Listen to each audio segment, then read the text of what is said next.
Hey, I'd like to welcome you to another episode of Mission Matters. My name is Adam Torres, and if you'd like to apply to be a guest on the show, just head on over to missionmatters.com and click on Be Our Guest to apply. All right, so today I have Denny Brennan on the line, and he's Executive Director and CEO of the Massachusetts Health Data Consortium. Denny, welcome to the show. Thank you, Adam. I'm delighted to be here. All right, Denny. So we have a big topic today. So really, you're liberating healthcare data by making it consumer-centric, making it more accessible, increasing consent, and thinking about things like privacy. I mean, really just empowering individuals with their healthcare data. It's a big deal, big topic. I don't feel like we talk about it enough. So I'm really excited to have you on today. Thank But you. just to get us started, we'll start this episode the way that we start them all with our Mission Matters Minute. So, Denny, we at Mission Matters, we amplify stories for entrepreneurs, executives, and experts. That's our mission. Denny, what mission matters to you? Well, Adam, the mission that matters to me is what you just described, which is a healthcare system where people are able to get the care they need when they need it from the right caregiver by knowing firsthand who is available for care, how they can get that care, and having in their hands and access to the data that enables them to make informed healthcare decisions. So that's the mission that matters to me. Awesome. And great having you on the show to get your input on this topic. And before we go further, I'd like to maybe start a little bit further back in your career. Like, when did you get interested in this healthcare economy? I don't even know, this healthcare data economy. I don't know if that's the right term, but that's the one I'm using. But just the analytics and the idea of all of this data Right. out there in healthcare. Like, how'd you get interested in this? Well, Adam, I've always been a little bit of a data geek, if you will. I started in healthcare about 32 years ago, working in consulting as well as in healthcare technology companies. And we were always working with data. We were always dealing with the fact that health data was pretty lousy when you think about it. It was aged, and not in the good sense, but old. It was incomplete. It was often inaccurate. And I found myself in whatever position, whatever role I was playing over the course of my career, confronting the fact that getting through to answers to important questions, whether they're clinical questions, whether they're operational questions for hospitals, for health plans, whether they're quality questions, is the healthcare I'm getting as a consumer worth the money I'm paying for it? Or can I get better care for less, or something that approaches more of a value basis for making healthcare decisions? And I encountered that kind of data challenge everywhere I went. So over the course of those last 32 years, I found myself sort of triangulating, if you will, to a place where I can actually start doing something about it. And at the Mass Health Data Consortium, or MHDC as we call it, we're very, very invested in a health data future where consumers, whether we call them consumers or patients or members, all those terms are tossed around in healthcare. But for the sake of this discussion, I think we should just call them healthcare consumers. Yeah. The idea of liberating data is important for healthcare consumers because it's their information. It may be captured by someone else. It may be sitting in someone else's system, whether it's a health insurance plan or a hospital or their primary care physician practice. But those data describe them, and frequently those data are inaccurate, incomplete. And we envision at MHDC a future where consumers are actively engaged in making sure their health data is as pristine and as accurate as possible. And that's an exciting future for us. I think it's really exciting, and as I started this interview by saying that I don't think it's one we talk about enough, and I think that there's a big reason why it doesn't come up enough, and that is really I don't think everybody understands like why this is so important. So at the risk of asking you such a basic question, I do have to say so why is it important? Well, it's our health, and when people look at our health data, whether they look at our health data on an electronic medical record, Mm-hmm. or they evaluate our health data in a care management system at a health insurance company, they're making decisions about the services we are to receive, the Mm-hmm. services for which will be approved, the diagnoses and procedures that we have experienced over the course of our healthcare lives Mm-hmm. that may be informed by wrong data. Mm-hmm. They may be informed by inaccurate, incomplete data. And it worse in some respects is the fact that those inaccurate, incomplete, aged data proliferate. And it's very hard to stop that process of data Mm-hmm. proliferation and saying, wait, we need to ratify, validate that the data that's describing an individual, their health conditions, their disabilities and accommodation needs, their socioeconomic status or their race, ethnicity, and language. We need to understand these things better, not just because we're collecting data, but because we're supposed to produce a healthcare system that is equitable, that is accessible, that is fair, and that is doing the right thing for the patient. And right now we're in a stage of revolution, if you will, in how health data will be managed, where the opportunity for the consumer to step in and be a part of making sure that their data is right, is accurate, is essential, because from there all decisions are made. And if you don't work from the best possible data, you can't get the best possible care or the best possible services to which you're entitled. Now, I'm going to use your words here, Denny. So from the data geek perspective, all right. So what can happen when this data is wrong? So I want to give like the audience something tangible to understand, because I mean, intuitively we can all say, okay, the data is wrong, then that's a bad thing, right? But like, what can happen when the data is wrong? Like, what are some of those outputs that we wouldn't want to happen that maybe even have? Well, there are a number of examples. One can be, for example, that if a person is identified as needing transportation support in order for them to make and meet, make their healthcare visits and fulfill, the duties that they as a healthcare consumer have and want to complete to be as healthy as possible. When we look at transportation, we often think that's because the person lives in a rural location. They need transportation support because they're far away. We find often that people need transportation support because they're disabled. They could be living very close to a T stop, as we would say in Boston, or rapid transit, or they could be able to call an Uber or a rideshare service, but their disability prevents them from even getting to the front door and out the front door. There are numerous examples where patients are delayed in their receiving authorization for certain medical services because the data that describes them is incomplete. So they have to wait weeks sometimes to get a procedure approved. And often other data can be misinterpreted because it's incomplete. And clinicians and health insurers can make decisions or come to conclusions about patients in aggregate and individually that can be quite inaccurate. And at worst, it can present clinical harm. At the very least, it makes life much more difficult for the patient or the consumer when it comes to getting the right health care. So for that healthcare consumer, I mean, there's a lot of different variables here, obviously, but for as a system overall, I mean, there could be systemic things that are improvements that aren't, or something you can go in one direction when it should have been the other direction. I obviously oversimplifying, but if you're making these data driven decisions that are off.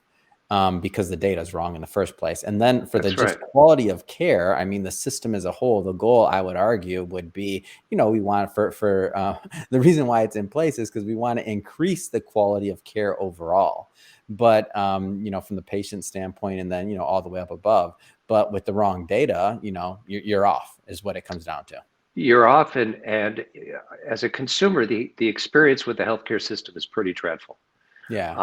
COVID has been really difficult, and that's understandable. That is a an act of God once in Yeah. a century kind of situation or circumstance that causes everything to change. But there are ongoing, pandemic independent issues that have to do with the time it takes to make an appointment. Mhm. Is if you want to make an appointment with a new specialist physician, even if you have a referral from your primary care doctor, it can take months if you're able to even get an appointment at all. We've seen, for example, the use of telemedicine explode over the Mhm. course of the pandemic, and people really like it. People Yeah. really like it. They're able to see their doctor, albeit virtually. They're able to have an appointment at a time that's convenient for them. They are freed of having Mhm.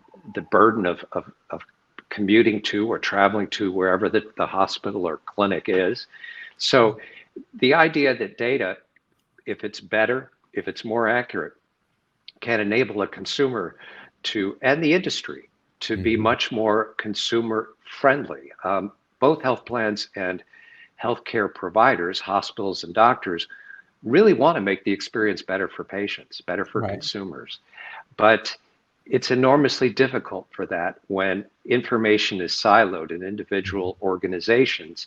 And I can't for the life of me get a quick appointment for an urgent care visit without having to go to an urgent care center that may or Mhm. may not be able to help me and may still present the same problems in understanding Mhm. what my situation is. So by liberating healthcare data, as we Mhm. describe it, we're not talking about letting the data go free. We're talking Mhm. about let consumers own, that's really a touchy Mhm. term, but let consumers steward their health data Mhm. with their health insurance plan, with their primary care doctor, and with the help of family members if they don't want to do it themselves, so that when they need health care, they can get it. And their Mhm. experience of getting health care can be much better than it is today, which is pretty bad. I mean, we have in our neck of the woods, in the greater Boston area, we have some of the best healthcare in the world. Mhm. And we have some of the finest clinicians. We have some of the best health insurance companies. But getting to healthcare instead of healthcare coming to me, making Mhm. healthcare much more accessible, giving me more choice when I need choice, and providing me the opportunity to have my data used as I would like to use it helps everybody. There are too much data out there. 330 million people in this country for any one segment, doctors, hospitals, health plans, health insurance plans, to fix those data on their own. If you Yeah. want to scale the major improvement of health data, you need to engage the consumer in that process, Mhm. because every consumer, unlike manufacturing, where you're producing, common outputs, you're producing cars or Mhm. phones or what have you. In healthcare, you're producing uniquely positive, improved outcomes in a Mhm. perfect world for each individual based on their unique individual needs. If they're not weighing in, you're not going to know anything about them. And they're not going to be able to tell you enough.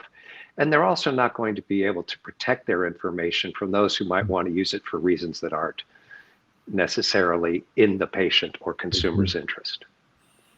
Man, Denny, you have me really excited about data right now. I'm like, come on, where's my data? I That's how want I it. I feel, mean, Adam, all the time. I try to I'm like, I tell want my my data. Why don't I have it? I feel like most of the time, as you know, consumers, healthcare consumers or otherwise, just consumers in the United States, we hear more about data protection when we're hearing about something like Amazon or maybe like Facebook or things like that, right? We don't talk about right. it for healthcare very often.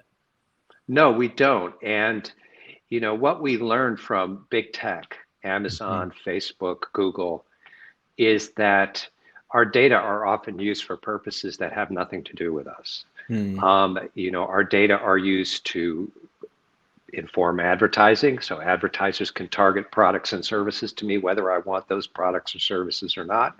Mhm. And when it comes to healthcare, they're very sensitive data. This is the most Mhm. sensitive set of information there is in the economy. Mhm. Um, a patient, a consumer, is more than likely willing to share their data for reasons that make good sense to them. They may want to share their data with a pharmaceutical company to support a clinical trial Yeah. for a condition that they or a family member have. They may Mhm. want to share their data with a health plan to make sure the health plan accurately represents their race, their ethnicity, their language, their disability and accommodation needs, so that they're supported by those organizations when those organizations use that information. But there's also information that's extremely confidential and very sensitive: behavioral health, substance abuse, sexually transmitted disease, and some of the data that people are talking about today when it comes to what are the social factors that impact a person's health, whether it's transportation, housing, food. There's insufficient attention paid to how personal and private those data are, and how much patients and consumers need to be able to control where that data goes and who uses it. And one sort of less sort of strident example of consumer-centric data system at its best is, if I'm a patient and I've received an opinion from a specialist that I need to have a surgery, I need to go through something pretty challenging and pretty intimidating, and I want to get a second opinion, under the current system, all my data goes to the second opinion doctor, who is going to have an opinion that's biased by the opinion of the first doctor. Yeah. But if, as a consumer, I say, I just want them to see my vitals, I want them to see my images, I want them to see my lab results, but I don't want to share the physician notes or anything that would bias that second opinion, that's not possible today. And we want to be able to make that possible in the future. So there are a lot of ways this makes it better for consumers, and better for providers like doctors and hospitals, and better for insurance companies. This is kind of what the new economy is. You don't work in isolation of the consumer. You bring the consumer into the economy and make them an active part of it, because of the complexity and the importance of this information and all of these data to improving the quality and lifespan of every resident in the country. Yeah, I completely get it. And it makes so much sense when you explain it this way. And one of the things I like to do is take a complicated subject and try to make it, so everybody understands. So to me, when you describe this, especially the getting a second opinion from a doctor, and you're going to get a second opinion, but you don't want that next opinion to be biased based off the person that just read it, or that just, the first opinion you had. It's almost like your cookie setting online. You're like, okay, I don't want them to see everything. I just want this. So That's right. You're clicking on one box versus another, because maybe you don't want to be marketed this exact recommendation. You just want the raw opinion for that second opinion versus all of the other things, maybe that the conversations that happened prior. Am I understanding that right? That's right. And moving data around is a problem. Data in motion is a bad thing, because when data goes from one place to another without sort of the appropriate focus on the consumer mediating those data exchanges, if you will, saying, okay, it's all right for my specialist to see this. I'm going to a PT appointment. They don't need to see my medication history. They just need to see my orthopedic results and why I'm going in there for physical therapy.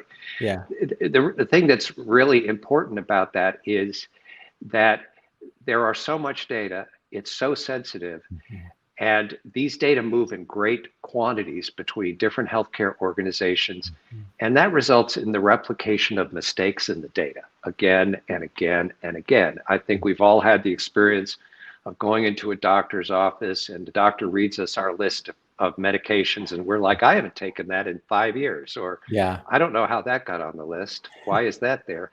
And it's very hard to get them off, because they exist in someone else's system, and when data are exchanged, they get re-replicated.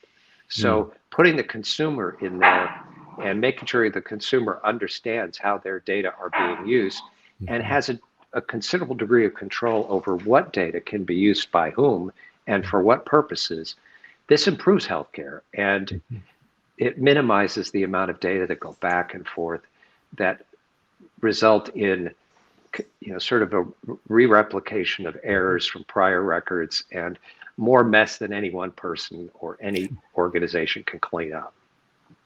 Absolutely. I want to pause here for a moment, and I want to actually dig a little bit deeper into the Massachusetts Health Data Consortium. So, of course, we know overall what you're working with, but maybe just directly, like, tell us exactly what you do. Well, the Massachusetts Health Data Consortium, or MHDC as we call ourselves, we're really the only organization of our type in the country, though I think more people are starting to think about how can they do what we do elsewhere. We've been around for 42 years. And Massachusetts has a long history of people who are, organizations who are competitors or who do contracts with each other. They sit on the opposite sides of the table with each other, coming together to fix problems that are too big to go it alone. And we were formed with that concept in mind, that if you bring the health data community together, hospitals, doctors, insurance companies, regulators, state and federal, the associations that represent doctors, hospitals, health plans, et cetera. If you bring those as well as consumers all into the same room and you say, we have a big challenge to solve, how do we go about doing it? You're much more likely to, one, share the burden. People can recognize that they don't have to do this entirely on their own and risk suffering a first mover disadvantage. If I do it first, I might do it wrong and then I'll have to do it all over again. But if everybody's in the room and they're figuring out, somebody else tried this and it didn't work, this is something I have never thought of, which would really solve our problems as an organization, we're able to do great things. And so we've been doing that for 42 years. We introduced our members to the internet, which is fascinating in and of itself. I mean, we live as if the internet were with us forever, but the internet really didn't sort of become a thing until the early 90s. And we were founded, 15, 16 years before that. So we had to start by collecting data from all the hospitals in the Commonwealth of Massachusetts. There were 120 of them at the time. There are now half that many, which tells you how much the industry has changed. But we started as a data organization, and we're now even a stronger data organization. We really do three things with a community of members and a community of citizens. Not everything we do is member only. We open our services up to people and organizations who want to learn from us. But we focus really on four things. One is we want to support the professional development of people who are in the health data economy, whether it's and personal development. How do I as a consumer learn how to control or learn how to manage, learn how to consent to the use of some or all of my health data when I've never been asked that question before? So one thing we do is we focus on personal and professional development. We put on a lot of webinars, interviews, deep dives into technology and data issues so people in our community can learn. The second thing we do is we do data governance services. These are services that help health plans and healthcare providers, doctors and hospitals understand, how do you meet these new regulations that are coming out that say, thou shalt share data? And the industry is like, well, what does that mean? What, do I have to share everything? Right. Do I have to share it today or tomorrow? What happens if it's, happens on the day after a holiday? All these questions, some thoughtful, some not so thoughtful. But, the idea is that we need to help people understand, how do you go about creating a data economy that transitions from the siloed data economy we have now to one that is really built around the consumer. Doesn't mean the consumer owns all their data and can walk away with it, though some people in some cases could do that if they wanted to, I suppose. But it does mean that the consumer is an active steward in making sure that their doctor and their insurance company know as much about them as is necessary to do good care. So we do governance services to help organizations meet regulations and use the latest technologies to advance a much more consumer-centric data system. The third thing we do is we have a bunch of services wrapped around what we call exchange services. We recently merged with an organization called the New England Health Exchange Network, which communicates electronically between hospitals and health insurers so that we can have a platform to put consumers in there and start communicating among all three.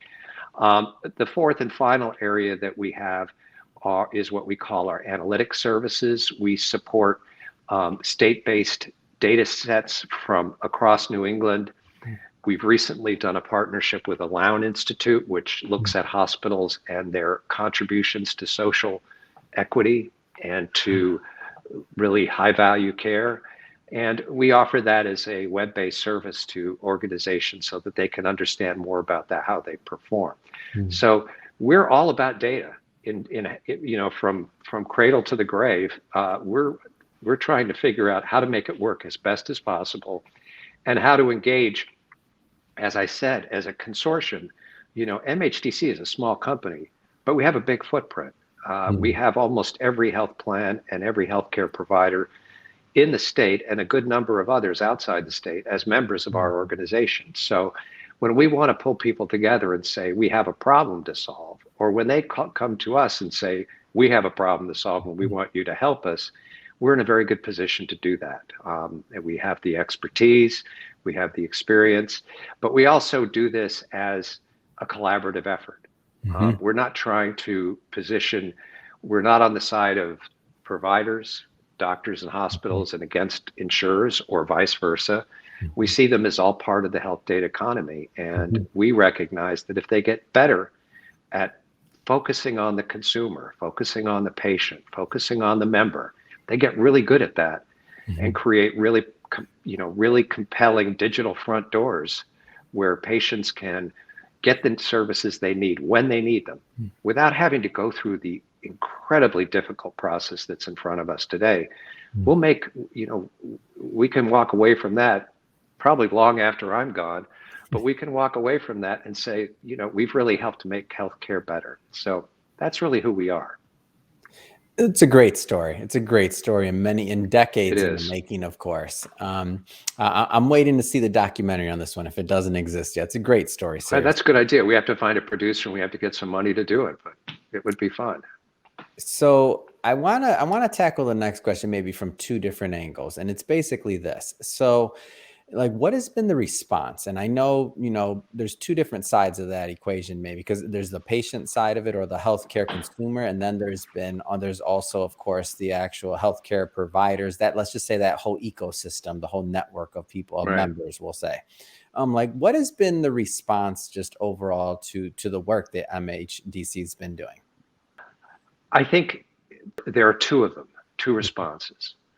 One is, thank goodness you're here. Thank goodness we can all do this together and not toil. I get that feeling, by the way. I get that feeling because it's an enormous task. Like, just the fact that you said the amount of individuals in the state and some out of the state that are a part of this, it's a monumental task. It's a monumental task. The healthcare is large enough to be the 5th largest country in terms of gross domestic product than, given the size of it, and it's really grown over COVID. I mean, expanded even more. So we're kind of bumping up against the $5 trillion mark at some point in the not too distant future. But I think the two responses are, thank goodness we have a consortium. We know and have worked with the people sitting around the table, and we can do together what we can't do alone. And I think we're very proud of that. We're grateful to have our community value us that way.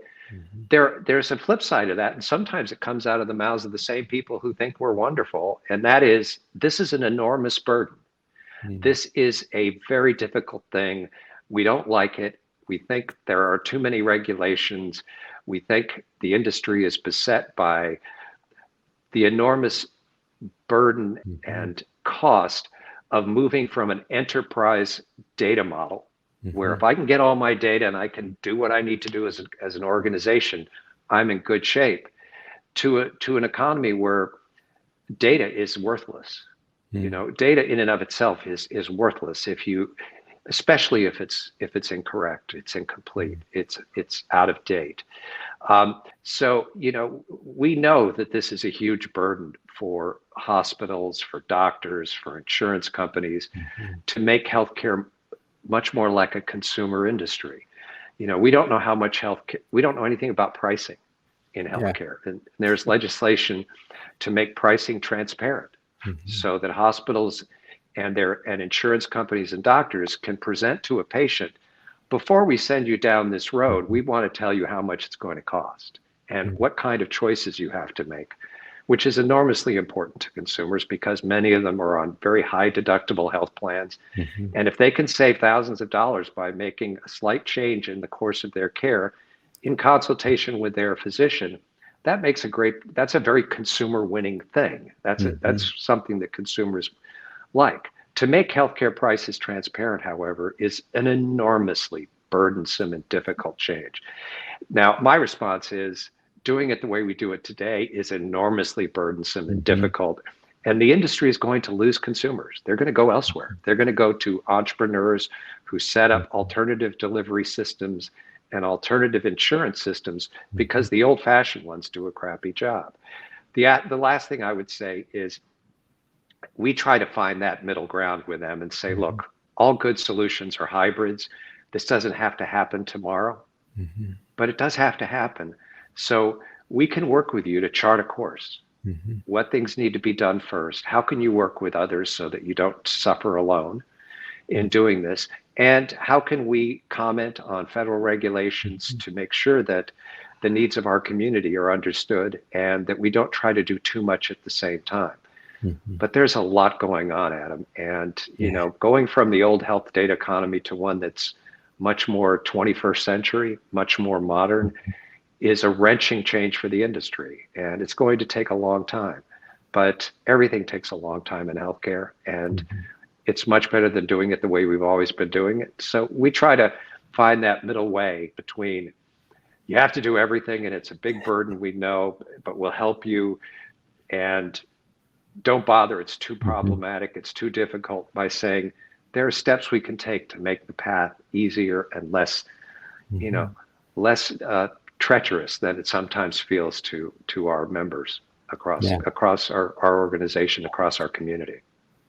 Yeah, it's just an amazing time in healthcare. Like I mean, every day I'm interviewing somebody from that entire pipeline that you mentioned, whether it's the entrepreneur that has an alternative system or model, or it's a larger group that has something that maybe they're changing, or in your case with MHDC, something established 40 years, and this this Herculean task of trying to change and do your part of liberating healthcare data. So I just think it's an interesting time, and I'm glad that I just get to ask the questions and you you find the answers, and that a lot of very intelligent, smart, and driven and passionate people like yourself are out there working on this problem, because we have one thing in common, and that is all of us do, is that we're aging, right? Day by day, we're all getting a little bit older. We're all aging, and it's possible that we're going to be leveraging and using the healthcare system in one way, shape, or form in the future,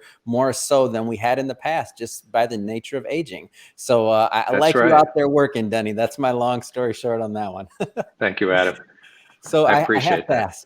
ask. So what's next? I mean, what's next for you? What's next for the MHDC? Well, what's next for us is we're working on a couple of projects that are designed to help our members and the health data community, Mhm. you know, navigate this difficult and burdensome path a little Mhm. more easily. All of us have had the experience of going into a doctor's office and the doctor saying, well, you need to have an MRI, or I need to prescribe you a drug. And we have to go through this thing called prior authorization, which is basically the physician has to reach out to the health plan, find out whether or not the service or drug or test that they prescribed requires prior authorization. And then they have to go through this back and forth, usually by fax and phone. I mean, this is a very old fashioned, very burdensome, tedious thing. Some organizations have gotten very good at doing it. All organizations hate it. Patients hate it, physicians hate it, and even health plans don't like it, because the benefits of forestalling paying for things that are not necessarily best for the customer, for the patient, Yeah. is a bad place to be. And if it's happening more and more, it creates difficulties for everybody involved. So we're standing up a prototype of automated prior authorization, so that if I walk into a doctor's office and the doctor starts looking at the electronic medical record and says, I think we should look at getting an MRI, and they type it in, they can find out, reach out to the health plan, should secure the necessary information they need from the health plan, send back the information that the health plan requires, and get an approval almost instantaneously, instead of people picking up the phone or sending faxes. So that's one thing we're looking at. And the reason we're excited about that is because prior authorization is a very burdensome and painful thing, especially for doctors and patients. And it can delay very needed care. And what we see in getting a scenario, or as we call them, a use case like prior authorization, automated to this level of detail, this level of immediacy, instantaneousness. If we can do that for something as complicated as that, we can do it for anything. Wow. So by putting in the network and the rules and the standards that enable real-time prior authorization to occur, we enable a whole lot of other things to happen. We enable price transparency that we were talking about. That gets easier. And this follows along what I said earlier, is we don't have to do all of these things as if they were individual, huge, monstrous problems. If we do one of them really well, that carves out a piece of difficulty from the second one, and that carves out a piece of difficulty from the third. So by working on prior authorization and automating it, we are excited about the fact that this puts in a network and a set of standards and a set of communications protocols that will be used for anything else. It's kind of like, putting in the railroad tracks so that, to do one thing, to get to get a train to go from one part of the state to another. But once you've laid all the railroad tracks, people can go wherever they want, and they can do a lot of things that they weren't able to do before. They could ship products, they could travel, they could do all sorts of things. But just by putting in the tracks to do one thing that's really to alleviate burden in one area, we're actually alleviating burden across a lot of areas and replicating a good way of doing things in a number of other use cases that currently are just as hard and just as difficult to do and could benefit from that. Wow. It's really exciting. It's really exciting work. And if somebody's watching this and they want to learn more about MHDC, follow the journey, get involved, I mean, like, how can people do that? Well, they can reach out to us at info@mahealthdata.org. That's MA as in Massachusetts Health Data, all one word, mahealthdata.org. And we'll follow up right away. Those messages go to me. So I'm going to follow up right away. We're always thrilled to hear from community, whether it's local, regional, national, or international. So I would recommend info@mahealthdata.org. And you can learn how you can be a part of our community at a level that's good for you, from free to, going whole hog. It's up to you. So we're eager to build our community and to help people make the health data system better. Fantastic. Well, Denny, it really has been a pleasure having you on the show and just learning more about MHDC, what you're doing. I mean, working for all of us out there, really creating the model, and it's just really interesting. Thank you, to Adam. me, and I'm excited to bring it to the audience. And speaking of the audience, if this is your first time with Mission Matters, we're a platform that's all about bringing on entrepreneurs, executives, experts, individuals out there that have a passion and have a mission that they're out there making a difference within the world and in the marketplace. Things that are inspiring, like disruptors, all kinds of content there. If that's the kind of information that you're into or that excites you, we definitely welcome you to hit that subscribe button, because we have many more mission-based individuals coming up on the line, and we don't want you to miss a thing. And Denny, really, this has truly been a pleasure having you on, and I'll be keeping a lookout for that documentary. All right, Adam. Thank you very much. Good to talk with you.